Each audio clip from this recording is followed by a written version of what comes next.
there's a term nose in, fingers out when it comes to governance and specifically directorship.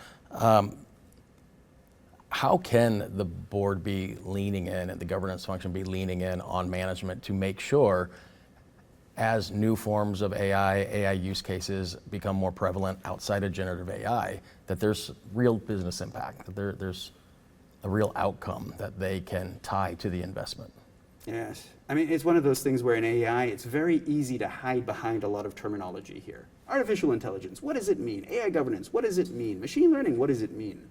But at the end of the day, it's not that different from a business point of view than any of the technology trends that we've seen before. This isn't that different from big data. This isn't that different from what folks were going through during the dot-com bubble. Those same valuable functions that a board can do in terms of guiding the organization to where the value is, asking those important questions that wouldn't otherwise get asked. So when it comes to AI, so what are the top 3 use cases that are going to generate business for organization, and how is that going to happen?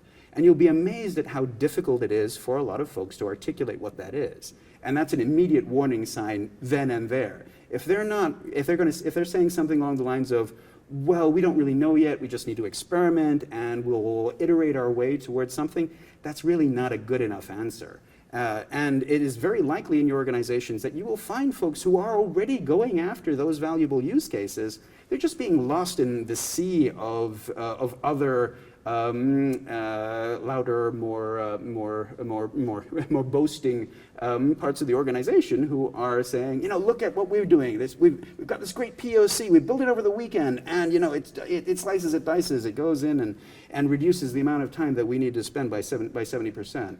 And then you scratch a little bit behind the surface and you find, okay, there's really no pathway for this to actually get into production and for us to trust any of this. Versus there will be folks in your organization, there are often folks who are in analytics, data science, AI, machine learning roles right now. So it might be a chief data analytics officer, it might be a VP of machine learning, a VP of data science, a chief data scientist, or someone along those lines who already has that proven track record of going in and tackling use cases with technology that are valuable for the business. And if you're part of the board, so there's the defensive part of go in and narrow this down, focus this in on towards those use cases, or eliminate those, deprioritize a lot of these use cases, this long tail of use cases that aren't really going to generate value anytime soon, but then go in and find and protect, draw a spotlight on those ones where, this does seem like a good use case. We do have the people who seem like they've got the experience or have the capabilities to do this. And ideally, we actually do seem to have some of the capabilities, the technology capabilities to execute on this.